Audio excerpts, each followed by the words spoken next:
Jim Norton in the studio, back from Cleveland. Back from his road trip. You know, politicians flying around. Colin Powell's going to do that little thing he's doing about trying to get peace in the Middle East. And then our own Jim Norton jetting all over the country, spreading his disease. Yeah, taking my comedy too far on the road. A little too far. Comedy gone too far with Jim Norton. I'm not going to comment on it. I just read it. I just want to say those Columbine murders were hilarious. Oh, my God. All those shattered dreams. Now, Jim, I think you're going too far with your comedy here. That's comedy gone That's too far. comedy gone too far. Tear-stained parental faces, a focus group. How about some stomach cancer for all of you?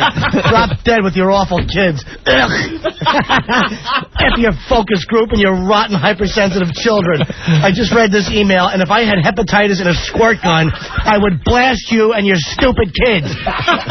I'm so tired of comedians and entertainers being blamed for your failures as parents. I don't get any credit when these little scumbags are good in math. I don't want to take any responsibility when they put on trench coats on Hitler's birthday, which I'm glad they do. Great point. I don't want credit either. I don't want credit for your children's success. I'm not concerned with your kids. Jim, we needed this Friday. I apologize. I just Sure, that's okay. I know. You're like 3 days too late. late. I'm not trying to get into it. You want to explain that? He's talking about a little letter that we got from a concerned parent. They get together and they talk about... Can I read his name? Can you give out his name? Oh, yeah. Read my transcripts of Friday. You'll see I concur. Brent Richards, his name is. Brent Richards. Good old Brent Richards. Straightening out the community. What an annoying... They get together, a bunch of parents, and they form a circle, and they discuss radio shows like ours, and it's a comedy like Jim Norton's. It's a parents group, so what they do is sit around and discuss things they feel affect their lousy children. Yep. And instead of... maybe blaming themselves for their own parental inadequacies, they turn around and blame comedy and radio shows, TV, movies, video games, everything else except the fact that maybe their children are building bombs and planning to shoot up their school in their garage, and they have no clue about it until it happens. You neglectful, middle-class scumbags. I have no mercy for any of you. If your kids can't handle the radio, then be firm parents and turn it off or tell them to pony up and get pistols. I'm so tired. I don't care about your dumb kids. Yes. I just don't care about it. Effing O. Ugh. We all sit around. And how many of these parents... How many of you take your kids to the church regardless of what these vultures are doing to your little boys, you dirtbags? Worry about comedy. Shift the blame because you're awful parents. Ugh. Comedy gone too far, you dirtbags. Because the second the church is evil and bad, their whole world comes apart. Yeah. The whole thing that holds them together and makes them think that they're raising wonderful children because they're going to this church. The second that comes apart and unwinds, it all comes apart. At least after my act, the kid doesn't have his pants around his ankles doing the duck walk, you jackasses. Body of Jim, amen. That's not wine, and that will come out with a little club soda. I'm supposed to be concerned. I don't mean to rehash. Comedy doesn't go far enough. Right. That guy is so pompous to think that he's decided how far comedy is allowed to go. And they monitor the radio and if your daughter was all nervous and afraid because of what was happening during the 50s, I can't wait to see what happens when someone takes out their mule and says, look, do this or you're walking home. And not only can I not wait, I hope I'm the guy that does it. And the fact that this guy called me a pedophile and a racist, yes, you are perceptive, sir. It has nothing to do. I'm not a racist, you jackass. I hate kids that are black, white, yellow, all of them. All the little bastards. I had such an annoying cat. I don't mean to come in like, a bat out of heck, hudla. But I had to buy some. I will get on. I'll shut up. Go! No, we love this. I had a cab ride today. I went down to PC Richards. I had to buy something. Oh, my God, an electronics component? Yeah, my TV came. I got my friend Jay. You decided to start watching TV. Good move. Well, my buddy Jay hooked me in. Thank you, Jay. I went down to PC Richards. Did you hook it up to the aerial on the roof? Old bunny ears. And I'm in a cab coming home.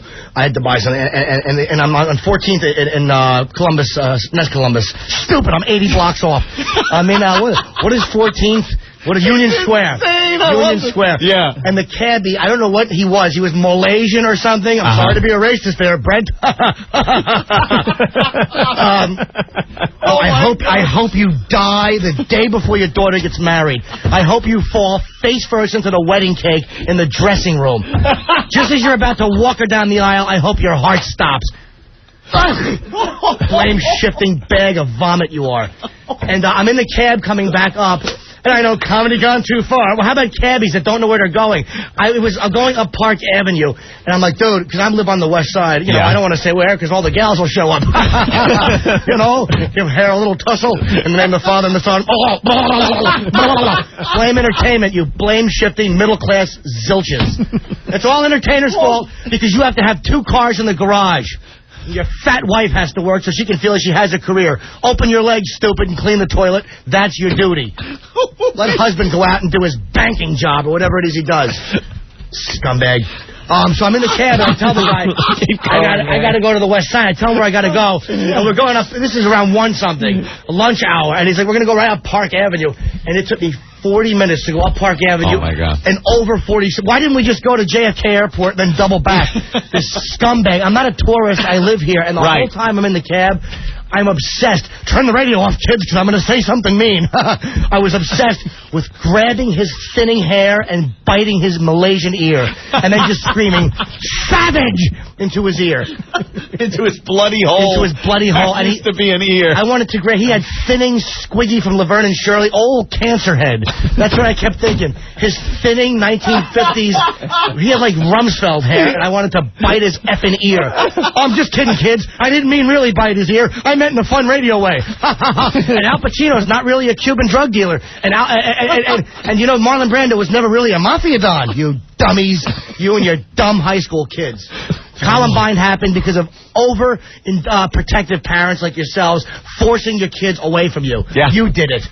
And turning their heads because it can't possibly be my kid. Can't be my kid. Such a great parent. What was John Walker's favorite comedy program? Huh? What was that? Yeah. What did he listen to when he shipped off to Afghanistan to start hating Americans? Yeah, I'm sure it was a radio show. It wasn't the fact that his parents were such dysfunctional pieces of crap that he left and decided to start contributing to a war against all America. And this guy and again, I'll get off this. Imagine, if you will. Imagine if you know you're dealing with a pompous ass when someone says, imagine if you will. This is not Unsolved Mysteries, you jizzbag. Pitiful portrait of a lame-ass, low-life loser. Exactly. Imagine, if you will, in the Twilight Zone. With one of your young listeners, imagine, if you will, one of your young listeners performing the same violent acts on women as you profess to find funny. You're right, it wouldn't be funny. I would pull down my trousers and do a little bag whacking if I heard about that. You jag off with stupid kids. We were talking about that same line, and if you have consenting adults, and the guy says to the girl, hey, you want to get in a 55-gallon drum, I'm going to dump stuff on you, you scream a little, and then I pull you out and we have some sex or something. He has a problem with that? Somebody doing the same thing we did here? Did we abduct people from the streets, shove them in a barrel, and start putting food products on them? Contrary to my suggestion, no, I know, exactly. Contrary to what we wanted to do. The way it was presented on the air, and the way it was these girls came in of their own accord and had a great time doing it. It was a lot of fun. The guy doesn't seem to realize that. He thinks we brought them in at gunpoint. Again, one of Jim's suggestions. Yeah, exactly. And did this to him. He's a low-life loser, know nothing. And here's and the thing, you're arguing logically, and logic does no good, because what happens is this guy and his group, they're based in dishonesty. They're based in intellectual arrogance and blame shifting. So that you can't argue logically with a garbage like this. Shift it somewhere else. Somewhere else. All I'm going to say is, if you're a member of a group like this and you're doing good things for your kids, good for you. But if you're attacking entertainment, I hope your kids are pregnant young, and I hope they're failures, and then you find out they don't even like this show. And if they can't handle it, they're weak, and you're bad parents. Jim, I think Friday, when we discussed this, was it Friday or Thursday? It was Friday, last week, whatever, yeah. I recommended, or I had hoped, that as they were sitting around in their little meeting, all their kids in the playroom, playing together, having a little play date, all their kids, with some wholesome stuff on the TV, and little cocktail franks maybe that the wives made. They all got together as the men talked about what was best for their kids, and comedy gone over the line, and then the women are making iced tea for the guys, and the kids are all playing with their toys, and a tractor trailer goes awry, plows into the house, killing everybody. Would that just give your heart joy? You know what would give my heart joy? The look on the little puppy's face as he just saw the wheels bouncing over the bodies. The little puppy, all sad. He's just getting his little fur tussled a minute ago. And what happened? Now there's just truck tire with body parts and toys rolling slowly to a stop. And you know what it would look like? The wheels bouncing. Remember Smokey and the Bandit when Jerry Reed runs over all the motorcycles? Right. The tires they just all bounce. Yeah. Hold on the ass, Fred. And the little whole families. And as far as making fun of the Trade Center, you dirtbag, nobody here made fun of the Trade Center. We went off on that. All right. I mean, you can say what you want about this show, whatever, but leave that alone. Again, by the way, who are the people he mentioned? Who? I mean, maybe they're very funny. Lauren and Wally. I mean, they sound like barn-burningly funny people. Lauren and Wally are my favorite show up in Boston. Don't speak badly about Lauren and Wally. I knew. Don't know if it's Lauren and Wally. What did he say? The effects you're having on children. I am so. Yeah, I don't care. You know why I don't care? I don't have kids. You know why? Because I blast girls on the face when I'm done. I don't want kids. I don't get the credit for their good deeds. I don't want responsibility for their bad deeds. And I don't want responsibility for their good deeds either. I don't care if your kid's good in math or if he knows what pi squared is or the square root of pi. 22/7. Not our problem. And I love the fact that you brought that up. I don't have kids. I don't want kids. I don't want them. I don't like them. I don't want kids. You know why? Because I want to be able to say and do whatever the hell I want without having to worry about a kid. And your job as a parent, when you sacrifice the part of your life that includes having fun and being spontaneous and remembering what it was like to enjoy yourself before you had your children, that's what I enjoy doing.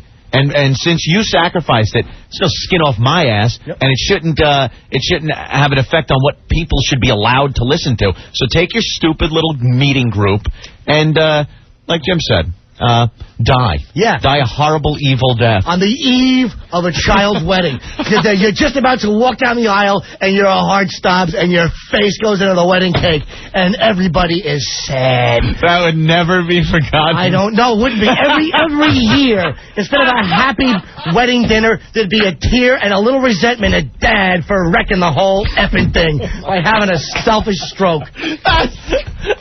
You make me want to vomit.